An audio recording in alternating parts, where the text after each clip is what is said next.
Entre les virus et nous, ce n'est pas franchement une histoire d'amour. Mais c'est normal.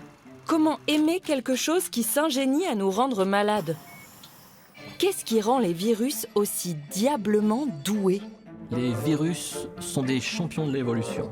Pour se multiplier, ils kidnappent les cellules d'autres organismes et les manipulent. C'est très effronté et surtout très intelligent. Mais nous aussi, on est intelligents. Enfin, la plupart du temps. À ce jeu du plus malin, pourrait-on avoir le dessus? Serait-on capable de devancer les virus et de prédire leurs attaques? Prédire quand et pourquoi une épidémie a lieu, c'est comme regarder dans l'inconnu et voir quelque chose que personne d'autre n'a vu. Le petit monde des virus, à quoi ressemble-t-il? Et comment les contrer avant qu'ils s'en prennent à nous?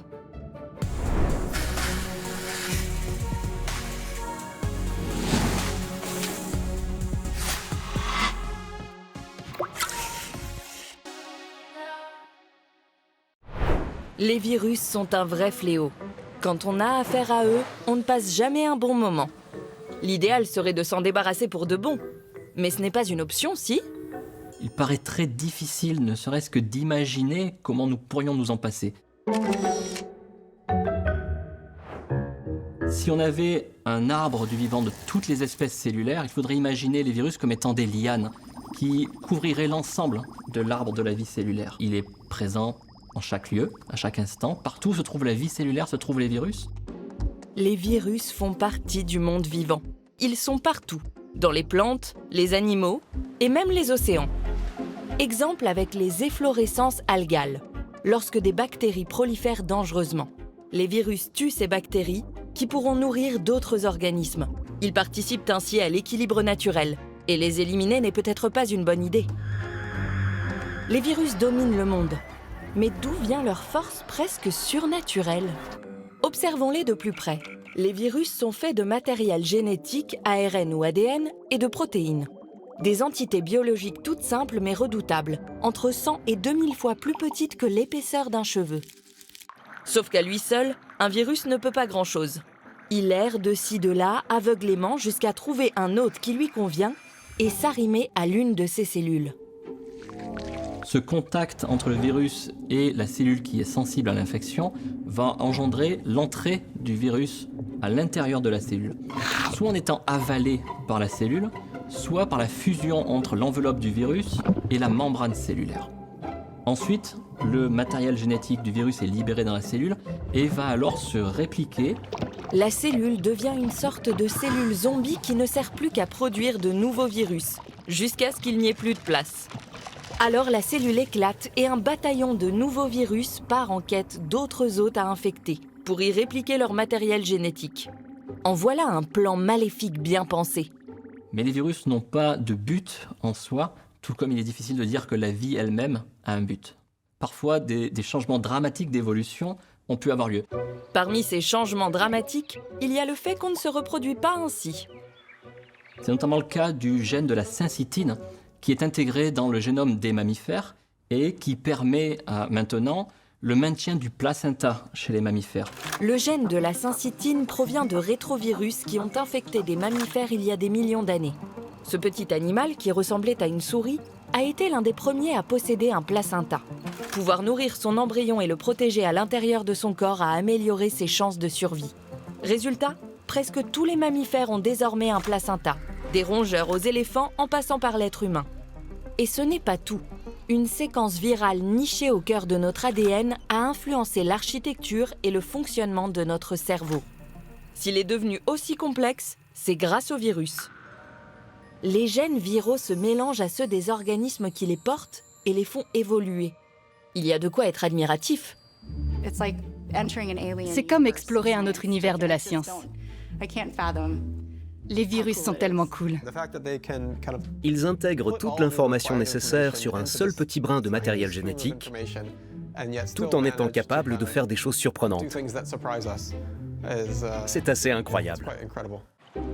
Mais c'est aussi cet incroyable talent qui nous pose tant de problèmes, puisqu'il rend les virus capables de pirater nos cellules et de nous rendre malades. Rien qu'au cours du siècle dernier, les virus ont menacé l'humanité à de nombreuses reprises. En 1918, près d'un tiers de la population mondiale a été infectée par la grippe espagnole. La maladie aurait fait jusqu'à 100 millions de victimes, soit plus que les 2 guerres mondiales réunies. 3 autres pandémies ont suivi, la grippe asiatique, la grippe de Hong Kong et la grippe porcine H1N1. Sans oublier les épidémies de SRAS, de MERS et d'Ebola. Plus de 42 millions de personnes ont succombé aux suites d'une infection au VIH. Et en 2019, un nouveau coronavirus a fait son apparition. Si quelques virus seulement peuvent créer un tel désordre, à si grande échelle, au point qu'on craigne les pandémies et la mort d'une partie de l'humanité, c'est très important et en même temps très simple. Y aura-t-il une autre pandémie à l'avenir? C'est certain, à 100%. Super. Et quel genre de virus nous tombera dessus cette fois? Il existe de nombreux virus qui pourraient provoquer une pandémie. Tout dépend si le bon virus entrera en contact avec les bons hôtes humains au bon moment. Un risque toujours plus probable? Il est évident que l'être humain modifie les habitats des hôtes naturels. Il y a un lien, une dynamique qui existe entre un réservoir de virus, toujours présent en grand nombre, et la vulnérabilité des espèces hôtes, ainsi que leur proximité avec l'humain. Or, tout ça est en train de changer. Les virus se rapprochent. On en connaît les raisons et elles sont de notre fait. Déforestation, urbanisation, changement climatique. L'activité humaine a altéré 75% de la surface terrestre de la planète. Moins de 3% des écosystèmes terrestres sont encore écologiquement intacts. Et une espèce animale sur 3 serait menacée d'extinction. Mais quel est le rapport avec les virus? La richesse de la biodiversité au sein d'un environnement est primordiale pour la santé humaine. Ce bol contient des chewing-gums qui représentent les différentes espèces qui peuplent un écosystème. Il y a de nombreux animaux. On peut imaginer que les oranges et les verts sont des prédateurs, tels que les renards et les coyotes. Les rouges et les bleus seraient des écureuils ou des souris. Donc, les oranges et les verts, les prédateurs, régulent les rouges et les bleus, les proies. Un certain équilibre est préservé, sans qu'une couleur domine les autres. Quand on dégrade un habitat, on voit disparaître les prédateurs en premier. Donc, il y a moins d'oranges et de verts qui n'aiment pas la proximité avec les humains. L'écosystème peut alors ressembler à ça, où les animaux qui restent sont ceux qui s'adaptent plus facilement aux perturbations liées à l'empiètement des humains. On se retrouve avec beaucoup d'écureuils et de souris, dont la population peut fortement augmenter. Il va rester un prédateur, peut-être, qui arrive à cohabiter avec nous. Mais on voit bien que la biodiversité est beaucoup moins riche, donc que les agents pathogènes sont moins dilués. Et ces animaux-là peuvent facilement transmettre leurs agents infectieux aux humains. D'accord, mais de là à infecter la population humaine, il y a encore un pas. Comment les virus finissent-ils parmi nous? Comment un virus qui circule dans la faune sauvage est-il transmis aux humains?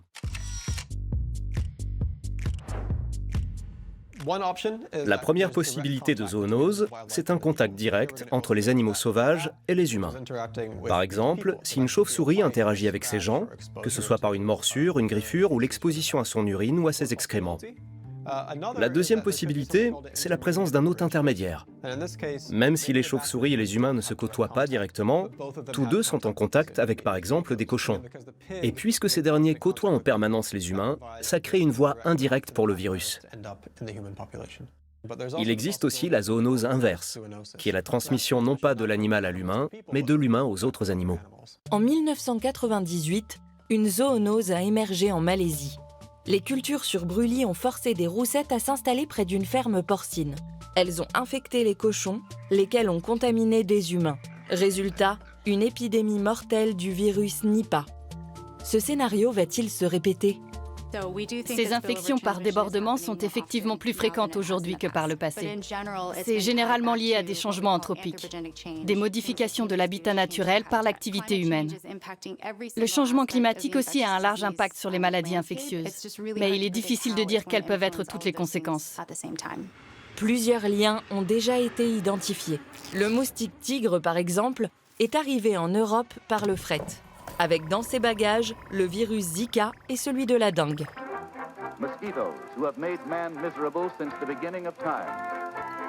La hausse des températures aide les moustiques porteurs de virus à coloniser des régions où ils ne pouvaient pas survivre jusque-là. Autre risque, celui du pergélisol ou permafrost. Avec le dégel de ces sols glacés depuis des millénaires, des cadavres d'animaux ressortent et de vieux virus pourraient se réveiller.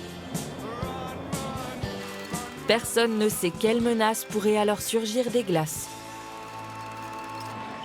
Le problème, c'est qu'on semble incapable d'inverser le changement climatique et d'empêcher le déferlement humain dans la nature sauvage. Alors comment procéder ? Pourrait-on empêcher les virus de faire ce qu'ils font le mieux, à savoir se multiplier rapidement avant qu'ils franchissent la barrière des espèces ? La prévention est la clé. Parce que sinon, ce sera comme conduire une voiture équipée de ceintures de sécurité et d'airbags, mais sans frein. Il faut intervenir en amont pour stopper le risque initial de désastre. Quels moyens aurions-nous de stopper les virus dangereux ? Commençons par le premier maillon de la chaîne. L'idéal serait de contenir les virus dès ce stade. Prenons pour exemple les chauves-souris, une espèce réservoir de très nombreux virus potentiellement mortels pour l'être humain. Ne serait-il pas salutaire qu'il y ait moins de chauves-souris ? Et si on décimait certaines populations ? On pourrait s'inspirer de la lutte contre la rage avec un onguent empoisonné dont on enduit les chauves-souris. En faisant leur toilette mutuelle, les chauves-souris propagent le poison à toute la colonie et meurent. Est-ce efficace ? L'efficacité de l'abattage sélectif dépend de chaque situation. On a mené des recherches sur les chauves-souris vampires qui transmettent la rage aux humains et au bétail. Ces études ont montré que l'abattage sélectif des chauves-souris ne réduisait pas vraiment l'incidence de la rage parmi les humains et le bétail. L'abattage sélectif peut même augmenter la charge virale d'une population. En Ouganda, on a voulu exterminer toutes les roussettes d'une grotte pour contenir le virus de Marburg. L'entrée de la grotte a été condamnée. Cela a fonctionné quelques années. Puis les roussettes sont revenues nichées, moins nombreuses mais porteuses de plus de virus. Car décimer une population entière est impossible. L'abattage sélectif touche surtout les adultes. Et les juvéniles survivants sont plus vulnérables, en particulier s'ils sont stressés par des perturbations de leur milieu de vie. L'abattage sélectif ne suffira probablement pas à éradiquer la rage. Le point commun entre la rage, le virus de Marburg et l'abattage de chauves-souris, c'est qu'on ne peut pas toujours prédire comment les chauves-souris réagiront aux interventions humaines. L'extermination ne semble pas être la solution, puisqu'on risque de faire plus de mal que de bien. Peut-on envisager une méthode plus douce ? Et si on vaccinait les animaux sauvages au lieu de les tuer ? Vacciner des animaux n'a rien de nouveau. C'est ainsi qu'on a quasiment éradiqué la rage en Europe, à l'aide d'appâts vaccinaux attirant les renards, principaux vecteurs. Ils les mangent et sont immunisés. Mais pour les animaux que ces appâts n'intéressent pas, on ne peut tout de même pas arpenter les forêts et vacciner chacun d'entre eux. L'idée est d'avoir un vaccin transmissible, qui se propage naturellement selon l'écologie et les chaînes de transmission de l'espèce que vous souhaitez immuniser. Un vaccin contagieux, en somme. Selon moi, la technologie la plus prometteuse pour créer un vaccin transmissible est celle du vecteur viral recombinant. D'une part, on a un virus inoffensif existant à l'état naturel qu'on appelle un vecteur viral. D'autre part, on a un virus, pathogène celui-ci, et contre lequel on veut se protéger. L'idée est de choisir une partie du génome du virus pathogène dont on sait qu'elle induit une réponse immunitaire. Et on insère cette séquence dans le génome du vecteur viral. Donc on prend un virus, on le manipule en laboratoire, on le remet en liberté et la population animale ciblée est immunisée sur plusieurs générations. Nos simulations indiquent que si on vaccine de la sorte une seule chauve-souris vampire, Le vecteur viral va se répandre jusqu'à immuniser 80% de la population. Cela réduirait le nombre d'épidémies de rage de 50 à 95%. Des vaccins qui se propagent d'eux-mêmes pourraient nous aider à tenir les virus en échec. Pour l'heure, on n'a procédé qu'à des simulations, qui consistaient à étudier les chauves-souris, analyser les virus dont elles sont porteuses, puis déterminer leur propagation grâce à l'IA. Les modélisations calculaient ensuite l'efficacité d'un vaccin correspondant. Un vaccin transmissible a été testé pour de vrai une seule et unique fois, au début des années 2000. Des chercheurs l'ont utilisé sur les lapins d'un îlot espagnol inhabité. Le vaccin devait les protéger contre la myxomatose et la maladie hémorragique du lapin, toutes deux mortelles. Ce fut un succès. Plus de la moitié des animaux non vaccinés avaient aussi développé des anticorps. Il s'agissait toutefois d'un essai sur une île, donc dans un écosystème isolé. Faut-il s'inquiéter à l'idée d'introduire des vaccins transmissibles et à base de gènes manipulés dans de grands écosystèmes ouverts ? Certains spécialistes ont des doutes quant à la sécurité de ces vaccins. Il faut absolument tester et suivre de près cette méthode. Si elle s'avère sans risque, ce serait une approche intéressante. Les vaccins transmissibles comportent des risques, mais la plupart sont des risques prévisibles. On peut anticiper quels problèmes vont se poser, faire des tests en environnement contrôlé, pour faire en sorte de minimiser ces risques. La difficulté avec les vaccins transmissibles, comme avec toute intervention, ce sont les inconnus imprévisibles, qu'on ne pourra découvrir qu'au cours de leur développement. Je pense que les vaccins transmissibles ont un avenir. Ils devront être conçus avec soin et utilisés avec beaucoup de précautions, mais oui, c'est excitant. Un vaccin transmissible est une piste préventive intéressante, mais qu'on ne maîtrise pas encore. Dans l'immédiat, faut-il se tourner vers les bonnes vieilles méthodes qui ont fait leurs preuves et continuer à nous vacciner, nous ? Avec l'eau salubre, la vaccination est la mesure de santé publique qui a sauvé le plus de vies.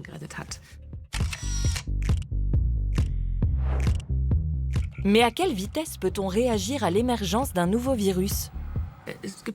Imaginons qu'une nouvelle épidémie se déclare quelque part. En premier lieu, il faut trouver son déclencheur, identifier l'agent pathogène, puis séquencer son génome. Ça, on sait le faire en quelques jours. Analyser le matériel génétique d'un nouveau virus permet de mieux le comprendre. Les chercheurs étudient sa morphologie et le comparent à d'autres agents infectieux. Est-ce vraiment un nouveau venu ou le cousin d'un virus déjà connu ? Il faut ensuite essayer de comprendre sa structure. À quoi ressemble sa surface? Quelles protéines y trouve-t-on? Et quels éléments pourrait-on incorporer dans un vaccin? Quand quelqu'un est infecté par le virus de la grippe, par exemple, il va développer des anticorps et guérir de cette infection. Le but d'un vaccin, c'est d'obtenir ces mêmes anticorps fabriqués par notre organisme, mais sans que la personne soit contaminée et malade. Les laboratoires étudient les virus virulents qui ont émergé pour comprendre comment ils fonctionnent. Ils peuvent ainsi développer des vaccins plus rapidement. Celui contre le Covid-19 a été mis au point en quelques mois seulement. Mais avec cette méthode, on garde un temps de retard. Peut-on anticiper et développer des vaccins avant même que les virus nous rattrapent ? Absolument. On n'a pas besoin d'attendre une épidémie pour ça. L'épidémie peut ensuite servir à tester l'efficacité du vaccin, à vérifier s'il protège vraiment. Mais tout ce qui vient avant peut être testé sur l'animal. Et certains experts pensent qu'il faudrait procéder ainsi plus souvent. Le problème, c'est que les virus mutent à une telle vitesse qu'un seul vaccin ne suffit pas. Et puis, on estime qu'il existe 600 000 à 800 000 virus encore inconnus. Et on ignore combien d'entre eux seraient transmissibles à l'humain. D'accord, mais on peut sûrement faire une présélection. Certains virus sont bien plus contagieux que d'autres. La grippe aviaire est toujours en tête de liste. Le virus de la grippe, Les virus grippaux, les coronavirus, les paramyxovirus. On se méfie le plus des agents infectieux respiratoires, comme le SARS-CoV-2 ou le virus de la grippe, qui peuvent se transmettre par les aérosols, par voie aérienne, de façon assez rapide. Mais puisqu'on ne peut pas savoir quel variant de la grippe finira par se propager, pourquoi ne pas développer un bouclier contre plusieurs variants à la fois ? Un vaccin universel. Une seule injection qui nous immuniserait contre tous les virus grippaux. Trouver un vaccin universel contre les virus de la grippe ou les coronavirus, ce serait comme trouver le Graal. Le Saint Graal. Comment créer ce vaccin mythique? Voici un virus de la grippe. Sa surface présente différents antigènes qui changent chaque année. La structure de ces petites spicules est très variable, et en particulier celle de leur bouquet au sommet. Elle change tout le temps. Voilà pourquoi chaque année, il faut fabriquer un nouveau vaccin contre la grippe. Maintenant, voici un brocoli qui ressemble aux spicules du virus. Il possède une tige et un bouquet. Ce bouquet, comme je viens de le dire, change tout le temps. Mais la tige, elle, reste relativement stable. L'une des approches pour un vaccin universel, ce serait de parvenir à déclencher une réponse immunitaire avec cette tige, en espérant ainsi couvrir un plus grand nombre de souches. Un vaccin universel apprendrait au système immunitaire à reconnaître la tige comme un antigène et à réagir. Même de nouveaux variants ou bouquets différents ne pourraient pas nous infecter. Ce serait un formidable moyen de prévention avant qu'une vague infectieuse déferle sur la population. Nous serions immunisés contre les coronavirus ou les virus de la grippe connus et inconnus. Toutefois, ces vaccins universels sont encore loin d'être au point. Et puis, qu'en est-il des virus d'un tout nouveau genre, ceux qu'on ne connaît pas encore? On ne peut pas se préparer à tout. Changeons de perspective. Pourrait-on repérer le prochain virus émergent avant qu'il nous repère? Les chercheurs sont sans cesse à l'affût de nouveaux virus. Ils équipent les animaux d'émetteurs qui mesurent leur température et suivent leur déplacement par satellite. Quand par exemple un oiseau migrateur présente de la fièvre au nord de l'Europe, les virologistes peuvent rapidement le savoir et en rechercher la cause. Ces chasseurs de virus partent dans des régions reculées et testent des chauves-souris, des chimpanzés ou des rongeurs afin d'identifier de nouveaux agents infectieux. Sous nos latitudes aussi, on surveille les insectes ou les sangliers. Un travail de titan, car les virus sont partout. Et il n'est pas facile d'analyser les données collectées. Mais les progrès récents sont encourageants. L'IA est très utile pour ça, sur bien des points. Ces outils numériques complètent nos 5 sens, en collectant plus de données qu'on pourrait le faire rien qu'avec la vue et nos observations. Les algorithmes aident à reconnaître des schémas, à analyser le comportement de roussettes porteuses du virus Nipah par exemple, leur alimentation, leur déplacement. Si d'autres roussettes se comportent de la même façon, elles aussi pourraient être infectées. Les chercheurs peuvent ainsi repérer des hôtes avant qu'ils nous contaminent. Si vous avez beaucoup regardé et liké des films d'un certain genre sur Netflix, il va s'en souvenir et vous proposer des films de la même catégorie. De la même façon, on entraîne ces algorithmes d'apprentissage automatique à reconnaître les caractéristiques d'une certaine espèce de rongeur ou de chauve-souris. Pendant la pandémie de Covid, les chercheurs ont demandé à l'IA de rechercher certains récepteurs permettant au virus de s'arrimer aux cellules. Tous les mammifères présentent ces récepteurs, mais leur structure peut différer, ce qui fait varier le risque d'être infecté. Avec l'aide de l'algorithme, des catégories ont pu être établies. Le modèle d'IA a par exemple annoncé un risque de contamination des visons. Et dans la même semaine, les visons ont été identifiés comme porteurs. Ensuite, le système nous a annoncé les cerfs de Virginie. Et 6 mois plus tard, on en avait la confirmation. On a aussi eu des résultats inattendus, comme la panthère des neiges. C'était surprenant parce que les prévisions étaient tellement exactes qu'on pouvait quasiment parcourir la liste et attendre la confirmation pour chaque espèce. On peut donc prédire la propagation de virus au sein de la faune sauvage. Et les zoonoses? Pourrait-on aussi prévoir quand un virus va passer de l'animal à l'humain? On ne peut pas vraiment prédire les infections par débordement, mais on peut étudier les réservoirs de virus et dire « voilà le top 20 qu'il faut surveiller de près ». Comparer et analyser un grand nombre de données correspondant aux virus et à leurs hôtes nous permettra peut-être d'identifier certains agents infectieux et de les étudier avant qu'ils nous rendent malades. Est-ce la clé pour prévenir la prochaine pandémie? Garder les virus à l'œil. La surveillance est absolument fondamentale. C'est comme pour savoir si un malade a de la fièvre. Il faut connaître sa température de base. Or, le changement climatique rebat toutes les cartes. Si les interactions entre un hôte et un virus changent à cause du climat, alors les prévisions de nos algorithmes seront fausses. Et il est très difficile de les corriger sans donner de références sur lesquelles baser l'apprentissage automatique. En résumé, collecter des données est précieux, mais ne suffit pas. Et aucune surveillance n'est infaillible. D'autant plus que le changement climatique change la donne. Il ne fait aucun doute que les virus vont continuer à exister, à se propager, à nous contaminer. Et il faudra les affronter. Ce que nous pouvons faire au mieux, c'est de se préparer pour avoir les différents outils pour diagnostiquer, isoler, traiter et se prémunir de la transmission au sein des populations. Pour piéger les virus, il faut que toutes les pièces du puzzle s'emboîtent. Et pour ça, il faut s'y mettre à plusieurs. Une seule approche ne suffira pas. La coopération et le partage des connaissances sont indispensables pour minimiser les risques. Mais il faut aussi limiter notre impact sur les espaces naturels. Il ne faut pas juste préparer un avenir où on disposerait d'un arsenal de millions de vaccins. Cela peut en faire partie. Mais il faut aussi qu'on œuvre à un futur où on se préoccupe de notre façon de cultiver notre nourriture, de notre utilisation de l'eau, de notre mode de consommation et de la gestion de nos déchets. Nous devons aborder et gérer tous ces éléments dans le respect de la longévité, de la résilience et de la biodiversité de notre planète. Je pense qu'au lieu de se focaliser sur un seul virus, en le désignant comme l'ennemi public numéro 1, il serait sûrement plus utile et efficace de réfléchir aux phénomènes sous-jacents et aux déclencheurs qui permettent le passage des virus aux humains ou aux animaux domestiques qui nous côtoient. Se prémunir contre les virus ne sera possible que si on veille non seulement à notre propre santé, mais aussi à préserver une planète saine pour tout le vivant. Et il faut toutefois noter que les virus qui présentent un risque pour les humains ne représentent qu'une infime fraction des virus. La plupart ne sont ni bons ni mauvais, ils ne vont même pas infecter l'homme.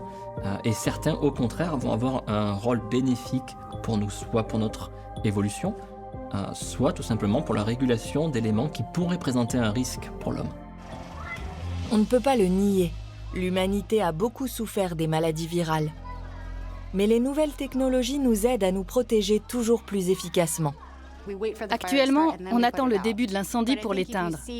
Mais si on repère 10 tas de bois, on peut anticiper et les enlever. Reste à savoir si on est prêt à le faire. On peut prendre les virus de vitesse et anticiper les pandémies, à condition de s'en donner les moyens. On ne se débarrassera jamais des virus. Mais puisqu'ils participent à l'équilibre de la planète et à notre évolution, ce n'est peut-être pas plus mal.